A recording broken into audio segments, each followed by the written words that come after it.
அவனிதனிலே பிறந்து மதலையன வேத வழ்ந்து அழகு பெறவே நடந்து இளையோனாய் அருமழலையேமி குந்து குதலை மொழியேபு கன்று அதிவிதம தாய்வரர்ந்து 16 சிவகலையகாகமங்கள் மிக உரையோது மன்பர் திருவடிக்கே நினந்து துதியாமல் தெரிவையர்காசை மின்று வெகு கவலையாயு நின்று திரியுமடியேனையுன்ற நுடிசேரா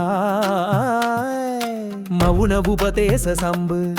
மதியருகு வேணி தும்பை மணிமுடியின் மீதறிந்த மகதேரா பாவனிவரே கந்து மயிலின் இசையேதி கண்டு படியதிரவே நடந்த கடல் வீரா பரமபதமேசை சிந்த முருகனெனவே கந்து பழனிமலை மேலமர்ந்த பெருமாளே